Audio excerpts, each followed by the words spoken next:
გამარჯობათ, მე ვარ ერეკლი გორგოტაშვილი, 17 წელი ვსწავლობ 51 სკოლაში.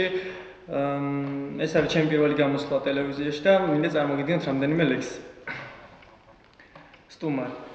ამ ქვეყანაზე მე ვარ სტუმარი. საგზალი ჩემი ძალზე დიდია, წინმახის მიგებს წვიმა და ქარი, თითქოს კადრები სწრაფად მიდიან. შავით იმოსა წუთი სოფელი, ბურუსი ჭარბობს ყველგან ისლია, სულში შემიძვრა მეფისტოფელი, აფთრები ჩემკენ ტყვია სისვრიან. გზა არის ორი, დიდი და ვიწრო. მე კი ჯერ კიდევ ბაქანზე ვდგავა, რომ თანამგზავრი დღეს ჩემი ვიცნო, მატარებელი მოვა და წავალთ.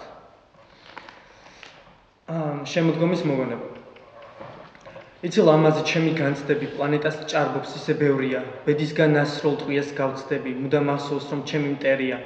მე შემოდგომის ზღვა მოგონება მაგიშებს ძლიერ და თითქოს მათრობს, მახსენებს შენ თავს და ეს გონება დღეს შენზე ფიქრებს ინახავს ართმობს. აცკარ დაცვლილი ჩემი წარსული, მე ისევ მიხმობს, მაგრამ შორია. ფიქრები ჩემი კოსმოსს გასული დაფრინავს როგორც თეთრი თოლია. და მესამე საქართველო. ჩვენიერია ეს მშვენიერი ბაღვინახებით ლამაზიერით. ჩვენიერია ეს მშვენიერი შემოხვეული უსყვავი მტერით. მანკიერების გზაზე ხარ ერო ქართველო, ყოვლის მომთმენო. ეპოქის ჭიდილს გაუძლებ ჩემო მუნჯად შემყურევ არაფრის მთქმელო. ნისლში გახვეულო ბურუსში შთანთქმულო, ღვთისმშობლის წილხვედრო, შენ მიწავ ქართულო. სიწმინდის საუნჯე, ყოვლის შემძლებლო, გამაგრდი, ივწყინე ჩემო საქართველო.